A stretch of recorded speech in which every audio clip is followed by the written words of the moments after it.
Looks like we have a good amount of folks who have tuned in here, so I'll just go ahead and get started. For those of you just joining us, my name is Felicia Garcia. I am the Curator of Education at SAR's Indian Arts Research Center. The School for Advanced Research is located on Tewa land in Ogapoge, which means White Shell Water Place. Surrounding our campus are the landscapes of Pueblo, Apache, and Navajo communities, whose people continue to maintain vital connections to this place. As an institution that is privileged to steward Indigenous cultural material and committed to uplifting Indigenous voices, we strive to maintain respectful and mutually beneficial relationships with these communities. We not only honor the ancestral stewards of this land, but celebrate their past, present, and future. And just before I introduce our speaker, a note for our viewers. After we view Neebin's pre-recorded presentation, Neebin will be joining us live from the Dubin studio for a Q&A. So please type any questions that you have in the Q&A or the questions box down at the bottom of your Zoom window. It's right next to the raise hand function, and I'll be sure to relay those questions to Neebin. All right, let's get started. So tonight we are here to virtually celebrate 2021 Eric and Barbara Dobkin Native Artist Fellow, Neebinnaukzhik Southall, a member of the Chippewas of Rama First Nation. Neebin is a graphic designer and illustrator based here in Santa Fe. Through their work, they seek to create positive representations of Native people and promote the value and knowledge of Anishinaabe culture. While in residence at SAR, Neebin has been working on developing a set of free Anishinaabe digital illustrations for use by Anishinaabe communities and organizations. In their application, they wrote that they hope this project would familiarize viewers with Anishinaabe culture and promote visual sovereignty. As you will see during their presentation this evening, Neebin has spent much of their time over the years researching Anishinaabe visual and material culture, and they incorporate those aesthetics into their artwork to promote the value and knowledge of Anishinaabe culture. During their time at SAR, they have also spent some time interacting with IARC collections and utilizing the library here on campus. Like all of our other artist fellows who have been in residence over the past year, Neebin has had to adapt to many changes due to the pandemic and our campus closure, but I've been lucky enough to visit their studio a few times over the course of their residency, and the designs that they have been working on are incredible. So I'm really looking forward to seeing what they share with us tonight.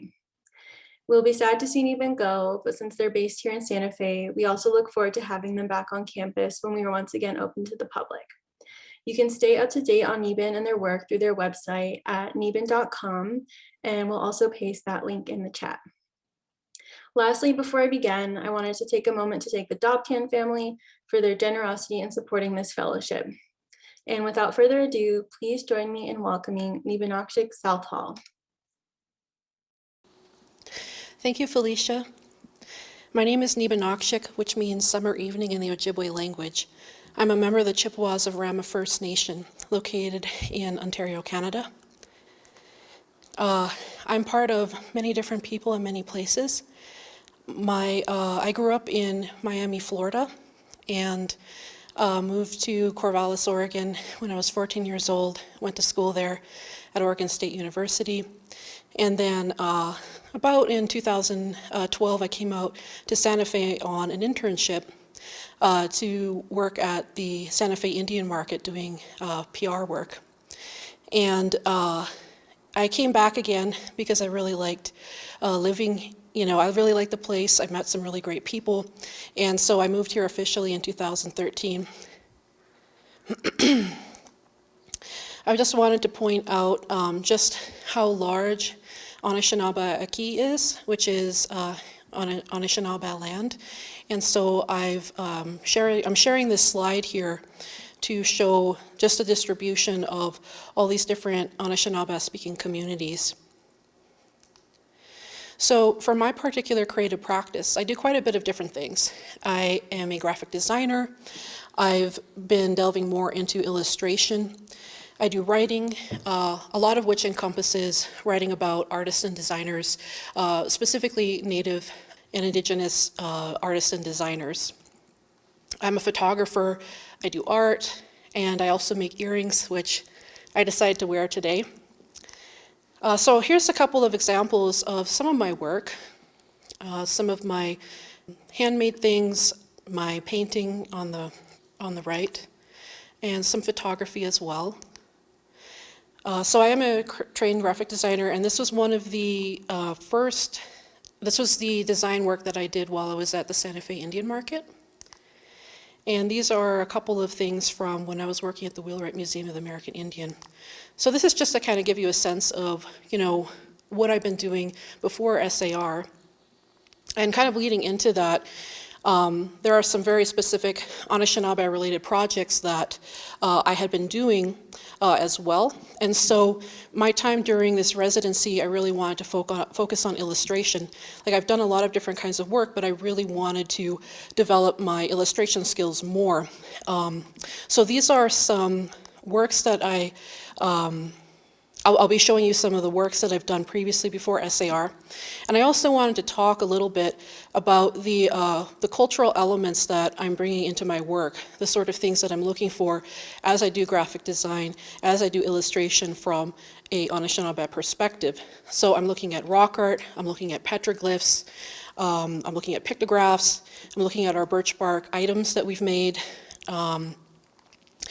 quill work, bead work, ribbon work, looking a lot at the floral imagery that we've become known for as a people.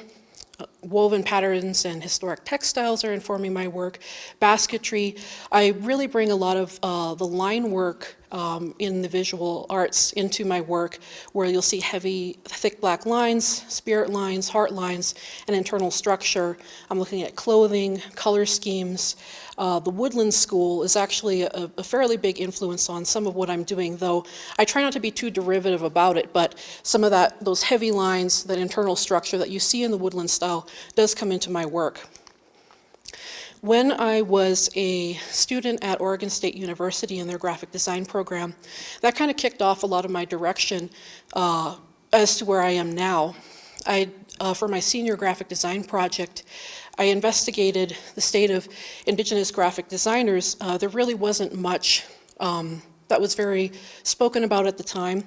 And I was really wondering why there was a lack. And so I investigated and saw what was out there. And then I wrote a little bit about that as the background, and then decided that I wanted to learn more about my own Anishinaabe culture. I realized that there were things that I did not fully understand myself and things that I did not know. So I really did a deep dive and investigated more of our visual conventions, looked at clothing, looked at beadwork, and then I ended up doing these designs that were, these t-shirt designs that were the culmination of my research. And so that's what you see here. My two brothers are modeling for me. One design that my big brother is wearing on the bottom picture there is a sort of cosmogram of like Anishinaabe cosmology. So you have the upper world represented by the thunder world. You have the florals, representing this contemporary, more contemporary art style that arose, with contact of Europeans, and then you had the lower world represented as well. And so I really was just trying to show, like, this is part of our history, this is who we are as Anishinaabe people, that, the past and the present can all coexist. And I also use copper kind of color as well, because as I learned, copper was mined in the area. And that was a significant thing for me to learn, because at the time, I had grown up hearing, racist things about, you could say, Native people's ability. And so to know that there was ancient mining in the area and that also copper influenced our beliefs, it really kind of changed my perspective. And I really wanted to share this information that I had learned. And so, that kind of kicked it off a lot. Since then, I have employed Anishinaabe visuals in my work. There was an article, I had done design work for Native Foodways magazine, and for one of the articles, David Truer, who is Ojibwe, had written one of the articles, and so I created a border motif that showed Ojibwe beadwork. It was based on some bandolier bag designs, and so that's what you see here on this slide. For a logo, You can kind of see where I was pulling in from the woodlands art style. This wasn't the specific piece that inspired me, but it is a representative example of Norval Morisseau's work and his vibrant colors and bold line work, and that went into this logo that I created for Neebinnaukzhik Press.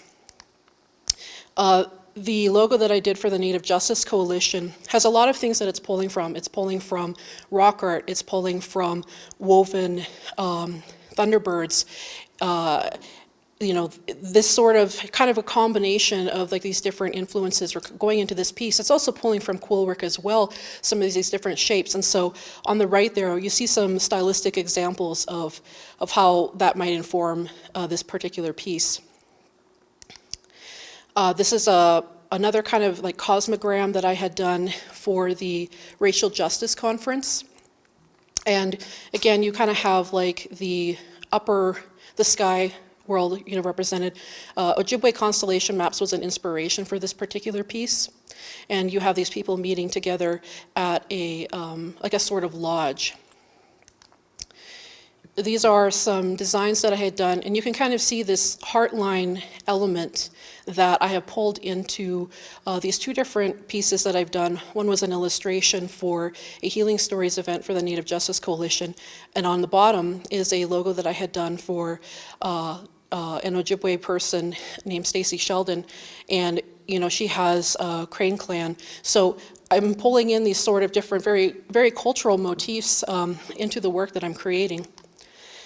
This is another conference design, and from here, like I was pulling from personal pieces in my collection. My family has these frames that were made by artists at Rama First Nation, and so the piece pulled from these artworks. This is a watercolor and pencil illustration that I had done for the Native Justice Coalition, and you can see where some of those rock art Thunderbird motifs are coming into the sky. This was a piece where it was made for the issue of murdered and missing Indigenous women, girls, and two-spirits. And so I wanted to have like this protective element with the Thunderbirds there. And then I'm also pulling in the rock art form with the canoe. And because a lot of Two-Spirit people are involved in activism, I also made the central character a Two-Spirit person as well. This is a logo design where I was looking at beadwork and used that to inform the resulting logo design for Ojibwe.net. These are a couple of illustrations where I've really done a lot of research into clothing and use it to inform these pieces where you have a group of people, of Anishinaabe people, Ojibwe Anishinaabe people on the left, and those are like the 4 different genders in Ojibwe culture. And then on the right are some Potawatomi Two-Spirits, and they all pull from different regalia, historical and contemporary. This is a piece that I had done for the Coalition to Stop Violence Against Native Women. They had a youth summit, and they wanted to show Black and Indigenous solidarity. And so with this piece, I wanted to show the Black Native members of our community, and I also put in Ojibwe florals in this as well. The boy is wearing a medallion with a Thunderbird on it, as a sort of protective element as well. So this is sort of my little intertribal piece.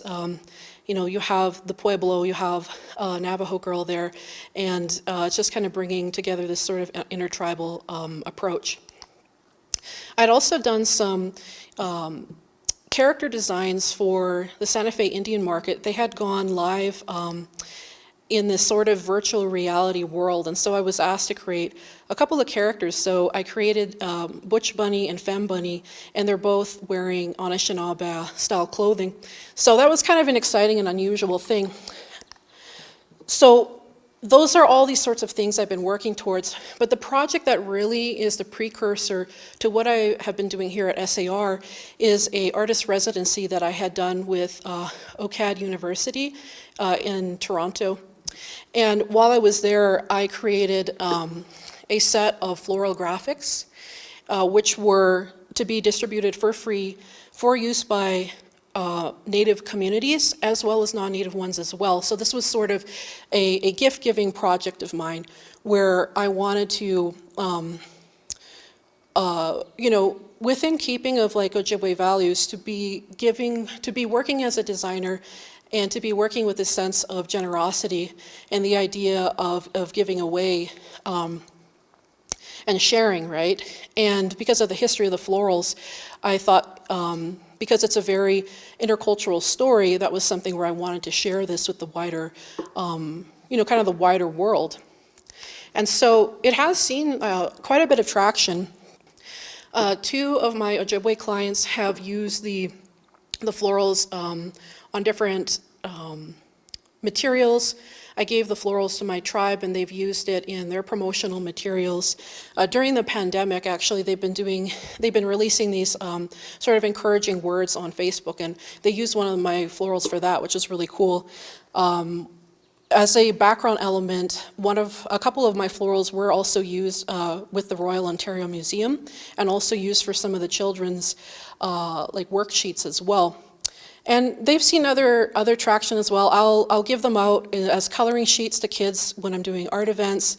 Well, kids and adults, like it's something where I'm like actively giving that away. And it's been out there. I had an Ojibwe Child and Family Services organization contact me asking if I could use these florals. And so, there's been a lot of really great traction with this. And so my original reason for doing this project was to expand the available cultural resources for Ojibwe people.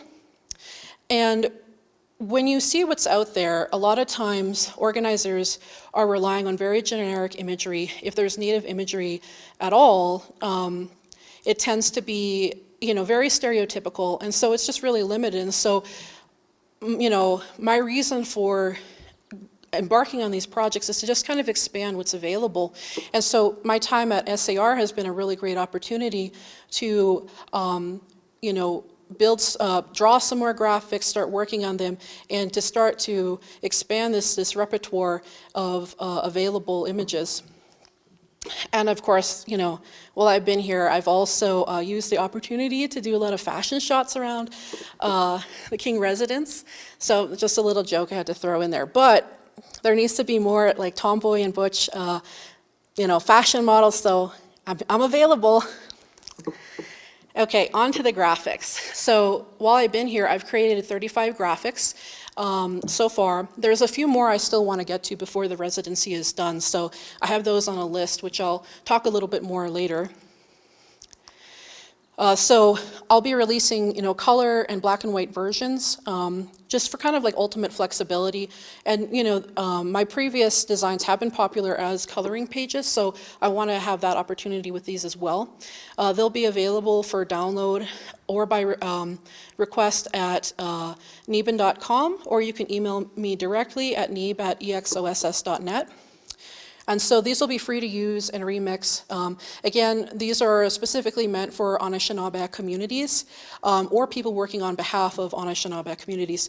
And so, I had considered releasing this under a Creative Commons license, but the thing is, the licenses are way too broad, and so they don't really address the issues of, cultural appropriation or, tribal ownership or anything like that. So for the time being, until I can figure out like a good wording for the license, I'm just going to be distributing this to people and organizations and tribes directly, or, having them email me.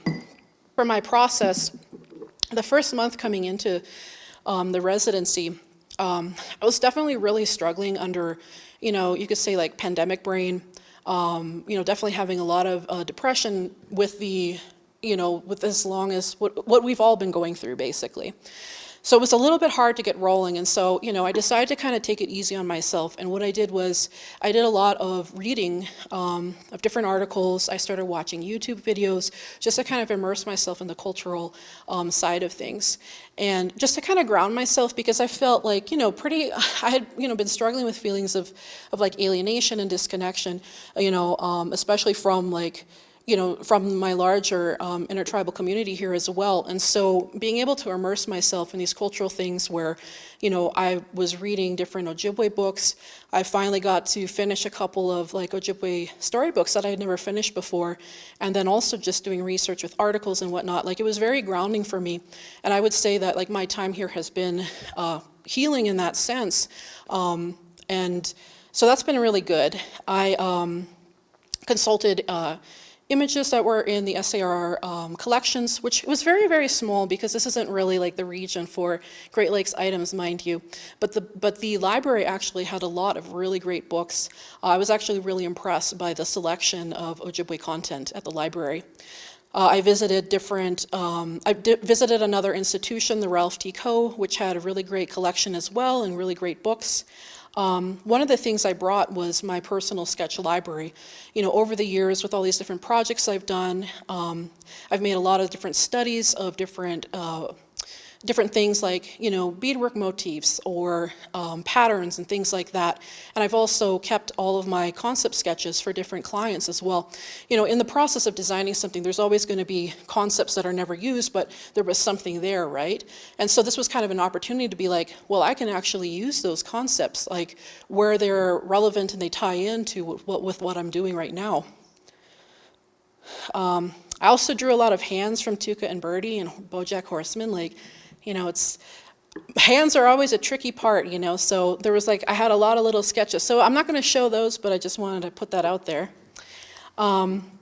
This was one of the first pieces that I had worked on, and this is a two-spirit couple. And I thought it was really important to kind of start this way because I think, it's really important to recognize that two spirits are part of our Native communities, and I just wanted to show something in a loving and positive way. And so you have different flowers growing from their hearts, which is kind of like a symbol of the love that they share. And they're both wearing ribbon shirts, which is typically like masculine attire, though not always. And one of the figures is wearing a breechcloth, like a floral breechcloth. This was a design that I had done that was partly inspired by a piece that was in SAR's collections. There was an artist who was a high schooler at the time and also a Ojibwe, so it was really exciting to see that. So the cloud motifs that he had used, I ended up pulling that into a Thunderbird design that I had done as well. So you can kind of see the sort of shape that I'm pulling from in this particular slide. This was a piece that I had kicking around for years and I just had never done anything with it. But a friend had lent me a light box, and with this light box I reworked this design and finally put it out there. And so I'm hoping this will probably be a little social media graphic.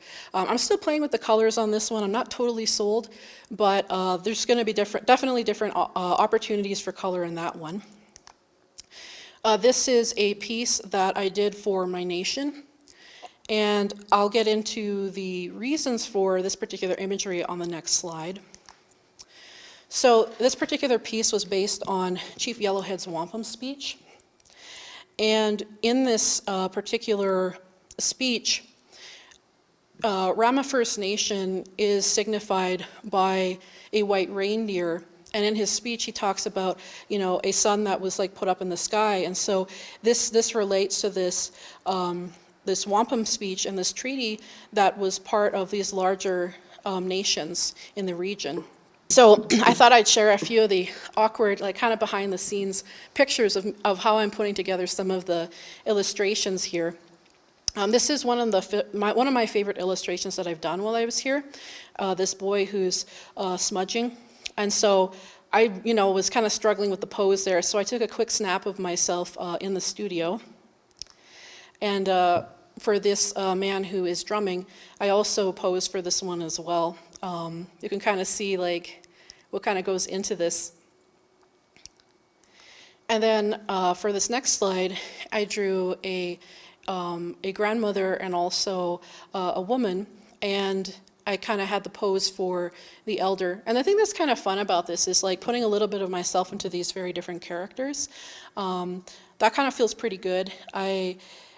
you always have to kind of reference yourself, use yourself as a model when you're doing drawings. Like sometimes you're the only person available, right? So you jump in as you need to do things. But I was really happy with this drawing that I had done of the elder, because I just kind of wanted to capture some of the physical qualities of my family members. And so this isn't based on anyone specific, but there are some physical qualities that my granny had, or her sisters, or even my aunties, and I feel like I was able to put some of those features and physicality into this particular illustration. Of course, it seemed important to have a medicine pouch, and so I did that. The looping around was, based on a medicine pouch that I have myself, though the pouch itself was like kind of made up based on a couple of different ones that I was looking at online. I also created an eagle feather. I was pulling from some of my sketch library from old projects, and I was like, I really do need to have an eagle feather in here. And I also looked at the feathers that were like online, like national repositories, just to kind of get a sense for color and shape and whatnot as well. I made a smudge stick, a little stage bundle, and that was also pulling from a previous project, again, a concept sketch that never got used, and so this was a good opportunity to put that into play. I also did this drum design, which is really kind of fun because it's pulling from the rock art that you see of canoes up north, and that red paint, right, the ornament. This particular piece just kind of I was like, I really need to get drawing. I was sitting there getting nervous, I need to produce work. And so with this particular canoe, I was just I just started drawing. I knew I wanted to do canoes, and so I just started drawing it, and this kind of came together. I kind of wonder if I might have had some sort of influence from Jean Quick to See Smith's canoes, because I'm I think that filtered in my brain somewhere and came out. So that's kind of a little fun connection, not really intentional, but after I was like, I really think that's where that came from. These are some moccasin designs that I had done. I had done an illustration project for Poetry Magazine and gave them a lot of different concept sketches, and I had sketched some moccasins that I was wearing, which I had also borrowed from IIA as well.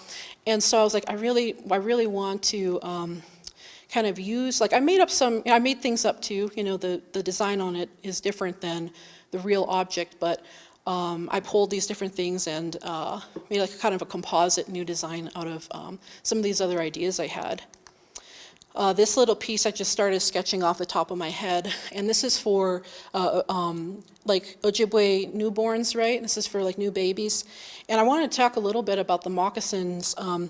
That little heart shape is a hole in the moccasin, and the reason for that is it was a practice, and there's people who are still doing this today, but when a baby is born, you'd have the little hole in the moccasins to kind of show that it's like a wish for safety, right? Because the holes, they wouldn't be taken away to the spirit world because they don't have the right shoes for the journey, right? So putting that hole in there is an important kind of act of showing this wish for longevity, right, and health for the baby.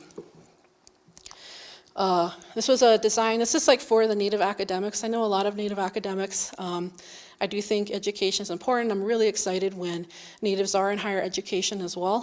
So this is just a little bookshelf with some bison bookends. Again, from my sketch library, I had done some design work for CU Boulder for their Native student welcome, but this particular concept didn't get used, but I was again, perfect opportunity to put this into play. And that also kind of came into this backpack as well. We have a lot of students that are working very hard, and it's really important to have, culture reflected in your educational experience. I really do believe it's really important for people's ability to learn better. It's important to feel supported. So I'm hoping that this will be something that schools could use, for events or whatever. You can kind of see one of my research, I have a big collection of different imagery and books and things I printed out, and photocopied and whatnot. And so these are like some Ojibwe pictographs.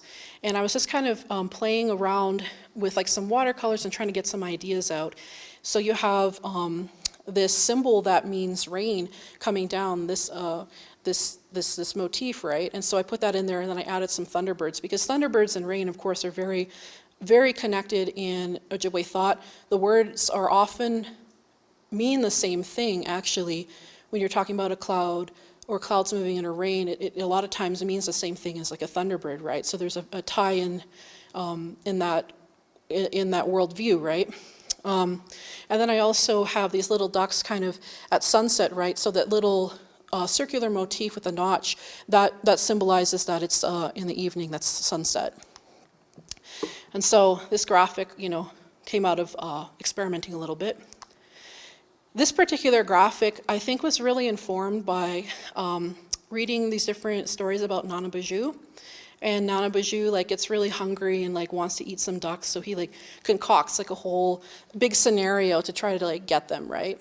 And, I was hungry when I drew this, and so I'm like, it looks a lot like a sunny-side-up egg, and I'm like, but I feel like it fits, actually, really well with, the cultural stories of, Nanabiju trying to get the duck, and I'm like, and I have this motif that looks like a little, sunny-side-up duck, so that's kind of a little fun one that I really like this one a lot, actually. This is a motif that is like a friendship kind of thing. You'll see some similar things in Haudenosaunee work. I think we kind of got it from them. I've seen some quill work stuff where you have this sort of hand-holding motif. I've tried to get one of my clients to go for it for a long time. Almost every project I'll be like, how about this? And I was like, but they never go for it. So, this was my chance to kind of put it out there for people to use. This particular piece is a birch bark container called a makuk. And birch bark is a big part of what we make, or what we use, in our culture. So, of course, I wanted to do that. And so I was consulting my sketch library, and also looking at, some discarded concepts, right, where I had developed some really nice floral designs but didn't get to use them. So got to combine those two into this new little makuk design. Most of my stuff has been pretty peaceful, I think, because of everything that's been going on in the wider world. I started doing this, spiritual things or things about healing or happy people together, right? But I was like, I love war clubs, actually. I desperately want a war club. I research them. And so this is my little thing. I'm like, I have to have a war club in this collection. So that's the piece there. I might add some more elements too, that little hole on the bottom. You might, a person might have different things kind of hanging from that. So I might, go and revise this a little bit, but for sure, this collection has a war club. I also was thinking about design elements or border motifs, and so I created a piece that was inspired by jingle dresses. So I was looking at the jingle cones on jingle dresses, and I always think there's something about that that's a really great. It's just so visual, right? And so this is a design motif that I did based on that. I also just was wanting to learn some things, and so this particular slide here, it's an abstracted kind of floral motif of a strawberry plant. And so really this was just me of a way to study and understand strawberries. I was looking at how, they connect to other plants. I was seeing how they had the little white and yellow flowers, the way wild strawberries have a kind of a little round shape. And then I was looking at the leaves, because I don't often attempt really complicated leaf shapes either. So, this was just kind of a way of me putting together that learning and that information, into this little floral piece. And sometimes you just want an easy win, right? I can definitely whip out florals. I have enough of this library in my head, and also in my sketch library, where I can just be okay, I know what I want to do, and so I'll draw something out. So I was looking at what I had, and so I made a couple things, and this was one of those, for both of these pieces, it was one of those days where I was a little stuck, and I'm I need to have a little something. Just draw some florals, and it'll get you kind of flowing to the next project. I also did a cattail piece, and this is partly from like memories of visiting family in Rama First Nation. There would be a lot of different cattails growing in certain areas, and so there's that like very like early childhood memory and fascination, you know, with these different cattails, and it's also like a plant that's used, you know, within the culture. Like you can make like weave things from the leaves. You can eat the shoots, and I think also like you can also use the fluff too for things as well. And so that's something I want to explore more too, because there's definitely important plants within the culture, and I'd like to represent that as well. So, you know, there's room for more exploration there, but that's like one of the reasons why I did this particular piece. This is just a, you know, looking at beadwork, seeing certain graphic motifs and expanding on it. I saw some poor taxidermied deer and elk heads at a local antique shop, but I was like, these are the perfect models, actually. Like, and so when I was there, I took a couple of snapshots and then ended up drawing it. So you can kind of see the progression of the design here. These are some bears that I had drawn. My favorite is really like this mom bear and baby bear, and the way they're like connected together, and the way the design kind of pulls together. And I had done like last year I had done like a little Happy Mother's Day like little painting, and so I just was kind of reworking that, and that also came from you know, pre-existing concepts that I've kept. Years ago, I made a card for my mother for her 62nd birthday, and it had like a hummingbird in it. So that was like kind of what I was thinking, but the reason I think I was also thinking of it is that in the King residence, there's this little closet that has hummingbirds on it. So I was, you know, kept sitting in the room and thinking, okay, what am I going to do? And I would look at that closet, and I was like, I have to do a hummingbird, right? So that's where that one comes from. And then these are two, there's a beaver here, and then there's a turtle here. The turtle is drawing from the Peterborough petroglyphs in Ontario, but reworked, and so it's more like my little stamp on it, but that's kind of where the inspiration is coming from. And with the beaver, you know, I had been looking at, it's a reworking, so I sometimes consult things that are more, you could say like, there's been different books about birchbark scrolls, and so there's some things that are kind of restricted, and so I have some, you know, I'll look at some of these different imagery, and to see how our ancestors were depicting things and drawing things. But it's something that, you know, you do have to be really careful about too, because a lot of this is specialized knowledge, right? Now, granted, a lot of these different Mid-A priests in the Mid-A when, you know, had shared, and these books have gone on to be published, but it's something that I think about, and I really want to try to be careful. So this isn't like a direct copy of anything. It's really more of a inspiration, interpretation of some motifs. So just kind of wanted to mention that. I think it is something that we have to be really mindful of, that while we're doing cultural research, while we're doing like preserving the culture, we really have to be mindful about how we're doing it and making sure that we're not doing something that would be kind of like in conflict with like values or community leaders, right? So this is something I'm like, you know, kind of thinking about and kind of working through in my work.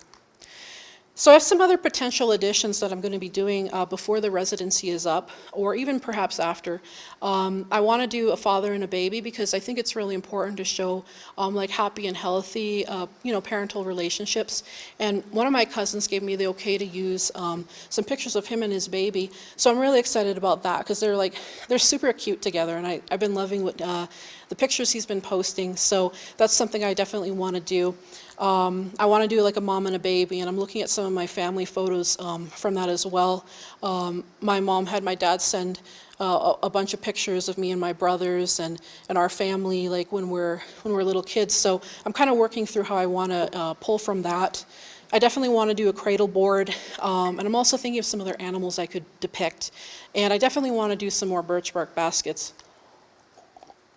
While I was here looking at the School for Advanced Research collection, there was a couple of birch bark items that I was sketching, and so you can see those here, and I still want to pull something from that. I was also at the Coast Center, and they have amazing Great Lakes items, which is pretty special for Santa Fe and the Southwest as a region as well. And so I did a lot of sketches from that. There's a lot of items in the collection. They had a lot of these little birch bark baskets that were from my region. This like goose basket is like so cool. Like I can totally see how I could reinterpret something like that. And there was also this moose call that I believe is attributed to the Cree, but that sort of style, like I can see where I could pull in. So that's kind of where I'm at right now. This is my last little graphic, miigwech, which means thank you. Thanks so much for tuning in and watching, and I hope to hear from some of you as well. Thank you so much. Miigwech. Oh, that was such a great presentation. Thank you so much, Neebin. Thank you. Thank you. I'm really excited to hear from the participants, listen to your questions. And I can't recall if I said it, but I just wanted to make a note. I think when I was talking about the relationship between the Thunderbirds and the clouds, I can't remember if I had said that the words were the same, but that's not quite accurate. But there's a very strong conceptual link, and so I just wanted to kind of clarify that, just make sure I'm giving accurate information on that. Like, for example, if like a cloud's coming in, that's that could be like a thunderer coming, right? So when there's like a thunderstorm. So just wanted to clarify that a little bit. But anyway, really happy to hear any questions that you have. Happy to share. Great, thank you. Yeah, for our viewers, just type your questions in the Q&A box and we'll get to them. We have a couple that are already typed in here. So Amy said, I love the depth and breadth of your work, not to mention your excellent sense of humor. The question is, how do you plan to distribute your graphics to the communities? So there's definitely I'll be in contact with my tribe. They have a cultural center, so I'll be sending them some stuff. They have a communication department, so I'll be sure to email them directly. I'll definitely be distributing to some of my clients, but I think what I need to do though is I really need to get a list of people together, emails, and just kind of send these emails out. I will have a page on my website where what I'm planning is that there'll be kind of like a gallery that people can access with like a password, like request access, tell a little bit about themselves and then request access. And I think that's kind of how I'm going to do it. So I can sort of track, like you're never going to be able to perfectly track where everything goes, but at least so I can see, oh, this was used for a project now that's in that community. So that's kind of the plan for that. I think I'll need to spend a little more time, looking at like tribal lists and stuff like that and making sure that I'm sending to different communities or community centers and all of that. Great. So I have a question for myself, and it's kind of a two-part question. So you mentioned that you were interested in adding a couple more designs to this set. Do you have like a set number of images that you'd like in this particular set, or do you imagine that it's a project that will just keep growing and you'll continue to add to? I do think it's something that's going to grow, like, especially as people are using the graphics. I anticipate that, there'll be something like, do you have anything like this? And then I could be like, oh, well, let me make something that would, I think, as it gets used, I think that like some of the opportunities for usage will come up. So like I'm at 35 now, I think, hitting 50 would be great. To have like 50 images. There's definitely areas where I'm like, okay, there's like animals that are missing, right? Like that are culturally important. I need to have those. Or I think more community and family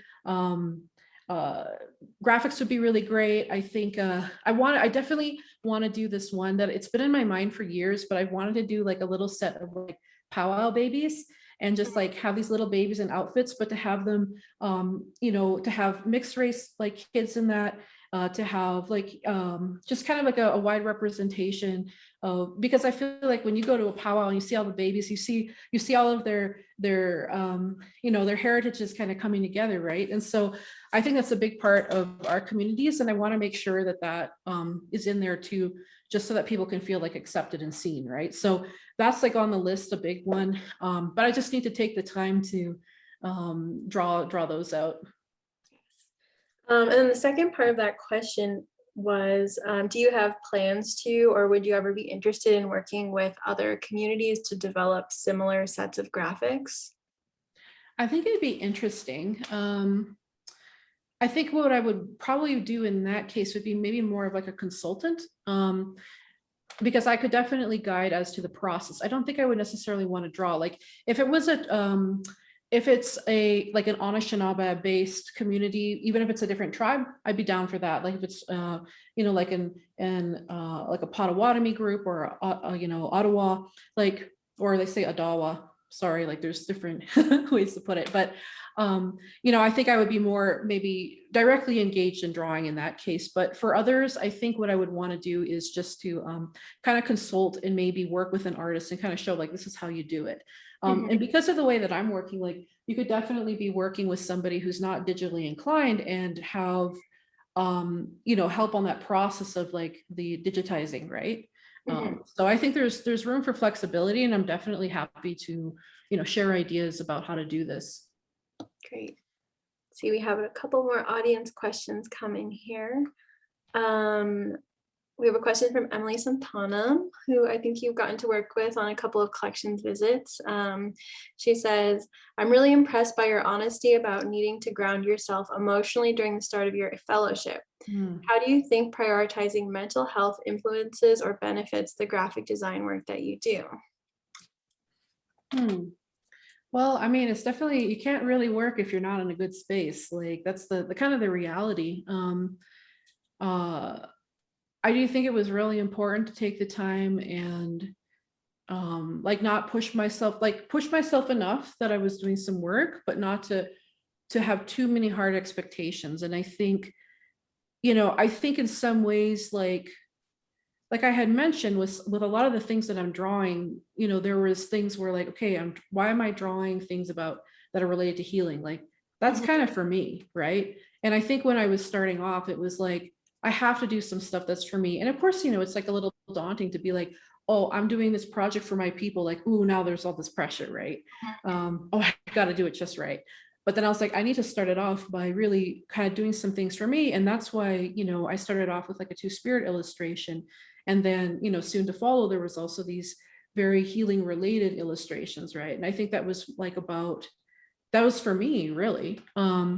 I definitely, I think in my work, like I've had clients where I'm doing stuff that has nothing to do with me. It's not personal, you're doing layout, whatever. But in a lot of my projects, I have really had a personal element come into that. And I think that that's where sometimes you can make more powerful work by drawing from, kind of what's inside you or the things that you really care about. Right. And then Emily also included a PS here. You should design a real backpack based on your illustration. She says she loved that piece. I know, I want one myself. Like this could happen. Like, yeah, I'm like, I need to get some sewing skills or hook up with some people who are really good at like doing production, or I'm open to it. Like if you all know people, I'm totally open. All right, we have an anonymous question. They would like to know, who are some of your clients, if you can say? So I've done work for Santa Fe Indian Market. I worked at the Wheelwright Museum of the American Indian, and I also did some freelance work for them. The Ralph T. Coe Center for the Arts is one of my clients. The Native Justice Coalition, Ojibwe.net hired me as well. I was working over at PEM, like at the Peabody Essex Museum, but as a fellow, and so that's a little different. That's like being employed. I've also done stuff for individual artists as well. So like helping people with their business cards and things like that. Like I tend to have clientele that's something to do with the arts, the culture, like arts and culture, but it tends to be very Native focused in one way or another. Whether it's actual client or an organization that's working with Native cultural items. At least that's been kind of the trend lately. But I did also have a client too. I did do some designs for this like food artist who does like cheese plates and everything called Picnic. And that was a really fun project to do, very just, like a little brochure of what she was offering. So, there's I'll do little things here and there that are different too. That's great. I love Picnic. Charcuterie are one of my favorites. So beautiful. That's awesome. So Carol Sandoval says, I love your drawings and your passion for making sure you have permission for your inspirations. I look forward to seeing more of your work. Thank you. Appreciate it. All right, we have one from Diane Sonnenberg. I'm so sorry if I mispronounce anyone's name on here. Wonderful body of work. Congratulations. How have you best had the opportunity to connect with your culture being so far away from Rama? Have you had many opportunities to visit the community? So when I was growing up, my parents always made a point to go visit just about every summer.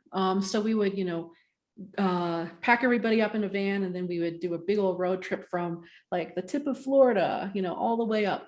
And so that was like, from being like a baby until about 14 years old. And then in teenager times, we would come over from Oregon and do a road trip into Ontario as well. But then, there was a big gap where I hadn't been up there for a while. And, it had a lot to do with basically being traumatized at the border. And I was like, I just can't do this. But a couple of years back, though, I did a solo trip to Toronto, for a residency at OCAD University. And that was a big deal. Like, I hadn't been on a plane since I was like maybe 4 years old, right? So I flew into Buffalo, and then I crossed over, because there's like all these tricky things about like border crossing rights, and sometimes it doesn't apply to planes. So there's a whole thing. But I flew to Buffalo, and then I took a shuttle over to Toronto. And I was in Toronto for three weeks, just under. And I was born in Toronto, and I got to spend a weekend with my uncle, which is really nice. And then I did like this really speed visit. Like, I didn't get to see all my relatives because I have an enormous family, but I did go into like one neighborhood where I'm like, okay, boom, we're going to go to this uncle's house. We're going to this uncle. I'm going to see this auntie. And so I like did this little route. But I do try to like with the floral project, I've like sent that to my tribe. They know that I've been on this residency. My tribe, like, they shared the talk, which was really great, and they shared the graphic that I had done of the reindeer and the sun on their page, on their Facebook page. So I think, like I do think it's really important, like as a Native person, to maintain these connections and try to do what you can, and to not just have it be like a theoretical thing, right? Of course, then I also have like, family on Facebook too. So that's kind of like how it is. I would like to visit some more, or have people come down. So I'm like kind of hoping for that. And then I think also I like to connect with other Ojibwe too that aren't from my specific tribal band. Like, I'm always super excited. Like when I meet other Ojibwe or Anishinaabe people in like Santa Fe, like I'm like super excited. I'm like, okay, let's do stuff. So yeah, I just try to, and share too, and share knowledge with other people, and make friends across the distance as well. That's great. We have a question from America Meredith, who asks, what programs do you use to refine your piece after you hand sketch the image? Okay, so I scan them in at first, and then I import them into Illustrator. And so there's definitely some, you could do this in different ways, but I definitely am using Illustrator. There's like some things where it can translate it for you, and it'll be a little rough, like, but pretty close, pretty close to what you need. And so going in there afterwards and like cleaning up some of the like the lines, and like there's like a little way you play with it. But yeah, I use the Adobe Creative Suite, but there are other programs out there that are free. I would need to familiarize myself with them a little bit more, but I think Inkscape is a vector program that's free. But I'm not super good at it. So if people are thinking like, well, I want to do this, Inkscape is something to look into. I believe it's open source. So that might be something to talk about. If people want to talk about this and process too, like, feel free to contact me afterwards, send an email. Great. I have another question from myself for you. So your practice involves so many different mediums, and they're like clearly all related to each other. How do your different projects inform or inspire each other? Do you work on multiple projects at one time? Sometimes I'll have things that aren't completely finished, for sure, kind of hanging around, but I do think that they all kind of do inform each other, because I think it's really important to work with things hands-on and get familiar with the materiality.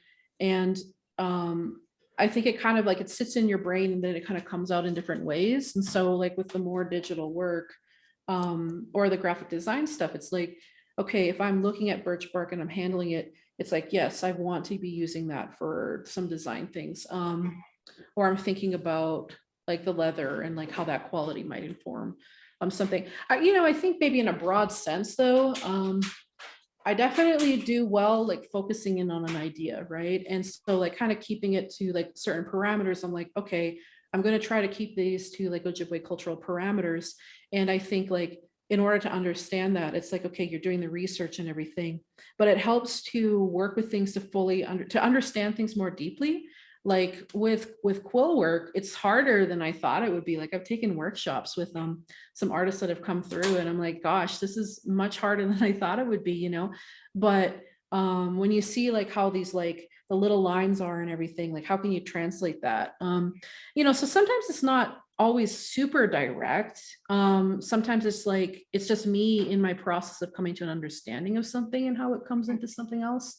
I don't know if that's helpful because I'm also just like looking at things. I do read a lot of books. I go on museum websites a lot. Like I just like to go through and kind of see like what's in a collection and like those images, like they'll kind of sit in your brain, right?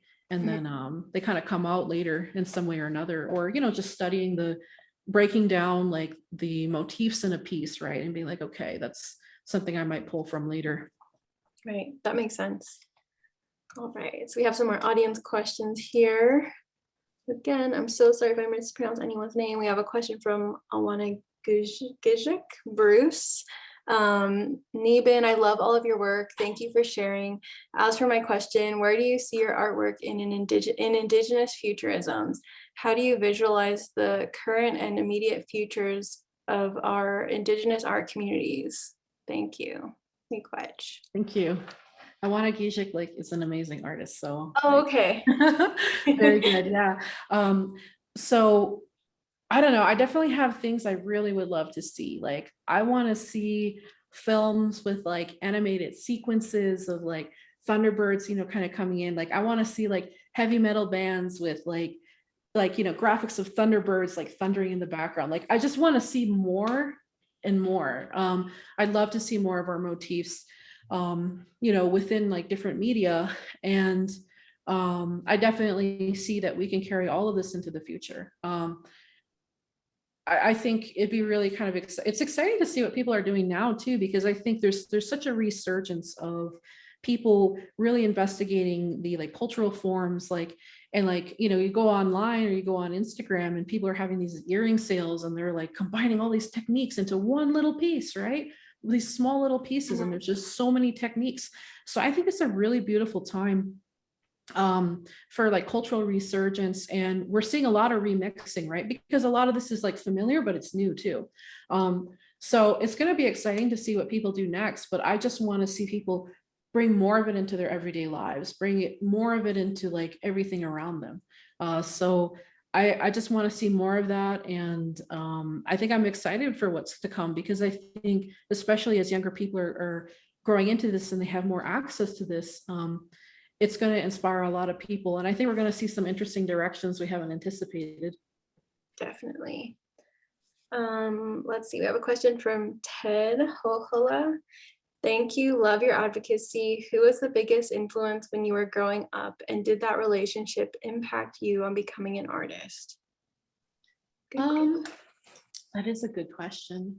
I think my parents were really encouraging of me being in the arts. There was never any discouragement about that. My mom, before we were born, like she would, make earrings and sell them. And so kind of one of the things that we would do, like when we would go up north and go see, like, go to one of my grandma's houses, like they had stuff in the basement, like just kind of stored there. And like my mom would take out like her beads and we would just like look at the beads and, look at these different items. And then my dad also had this big comic book collection, right? So we would get the boxes out and look at the comics, right? And so you have these like multi kind of like pronged approach of like creativity, right? Or like the value of creativity, right? My dad was an avid comic book collector, and we grew up reading a lot of this stuff. And so I just think like the way both of my parents really valued art and encouraged it. There was never a thing of like, oh, you can't make money with that. Like there wasn't really that attitude. It was just like, oh, you're making this great. And there would be like, yeah, it was just something that I was very encouraged with. So I really think it's like just that family encouragement really that was like the groundwork for it. I mean, there's like a bajillion influences, along the way, but I do think the familial background was like a big one. Great. Let's see, I'm going to skip down a little because I think this next question kind of relates to that one. You talked a little bit about this in the presentation, but Terry Conrad asks, how have other Native cultures influenced your work, particularly from the places you've lived? Yeah, I think in a big way, there's something about seeing other people really engage with their culture that makes you want to engage with your own. And I think particularly here in Santa Fe, just seeing the vibrancy and the way people have been able to really hold on to cultures and be really proud of them, and to have it be such an important part of their lives, like that makes you be like, well, I also want to step up and also represent, right, and also do that. So I just think like, yeah, being in a really vibrant intertribal community has really kind of helped me grow, seeing that excellence, also just collaborating with people, on different projects. Like there's just a lot of sharing and understanding. And, like even being in Miami too, like we were one of the few Native families that like in our neighborhood or around, I think maybe one of the families did have some heritage as well. I remember, there being some mention of that, but by and large, like we're probably like the only Native identified family aside from that, right? But I do remember we would go, into the Everglades, like the Miccosukee are there, and sometimes we would go and see like what they were doing. And I have like, very early memories of that. And I had a little tiny doll. And like, so those sorts of things are precious. And so I think that also, because like while I'm doing a lot of work that's about like Anishinaabe stuff now, so much of my work is intertribal, right? And appreciating these other different cultures. And I think being exposed to a lot of different tribal peoples, like in Oregon as well, being involved in the intertribal community there, and also like making friends, I think you learn a lot. There's this give and take of sharing of like, okay, this is how we do this and this is how you do this. And I think that has influenced the fact that like I write about, artists from different backgrounds now. I write about designers from different backgrounds. And I've really done a lot of research in that, because I think it's a respect thing, right? Like you're respecting them and you're respecting yourself. And so I just think it's like this whole bigger process of like ebbs and flows of like intertribal and also just Anishinaabe specific. Great. Let's see, we have just two more questions here. Jacinda Tencio says, amazing presentation, Neebin. So proud of you and all your accomplishments. Keep trucking on. I loved your honesty on your mental health and personal experiences. Thank you. Really happy you could tune in. And then we have another comment from Bernadine Hatcher. I love the graphic simplification of design. These would be wonderful note cards in color, like in museum gift stores. They remind me of woodcuts. Ooh, very good idea. I was so tempted to buy one of those Cricut machines so I could make cards. Like I almost did, and I may yet, like, because I was like, some of these really might work. The miigwech design definitely is like, I can see that as a thank you card, like you're, send it off to people. And then also like the little baby moccasins one too, like that could totally be. So yeah, I need to be thinking more about the business end of things, but these are great ideas. Thank you. Let's see, and then I just have a couple more questions for you, and we have another comment from Shondine. Shondine says, congratulations, you are such a talent and natural leader. I can't wait to see what's next for you, sending positive energy and good medicine. Thank you, Shondine. Appreciate it. And I would love to know, what are your plans for what's next? Do you have any like projects or exhibits or anything coming up that you can share with us? Yeah, there's some stuff in the works. I'm working on a catalog design for a Native museum. And so that's like a really big deal, actually. It's like one of my biggest projects I've embarked on. So I know I'm going to do it after this really deep dive into that because it is a fast schedule. So I'll be doing that. I'll be doing some more work for one of my Ojibwe clients. They want to do a graphic set. You know, I owe a lot to the Native Justice Coalition and Cecilia Lapointe for, you know, giving me room to do these illustrative projects, because that's kind of where some of this is coming from too, right? You know, we saw some of that work, you know, in the slides, but yeah, and then there's like someone was asking about a logo. So there's like little things trickling in, you know, a couple other little things there. So yeah, just gonna try to keep pushing forward, you know, doing more illustration and doing more design work, and then some photography too. Like I have some photography. I want to do some portrait projects in the near future. So hopefully that'll be, you know, this summer. Great. And then is your website the best way to kind of keep up with all the work that you're doing and your plans for projects and talks and things like that? I could be better about things. I really should be listening to talks on there. So I'll make a mental note of that. But yeah, I think getting a hold of me through my website for now. I'm kind of reassessing my relationship to social media.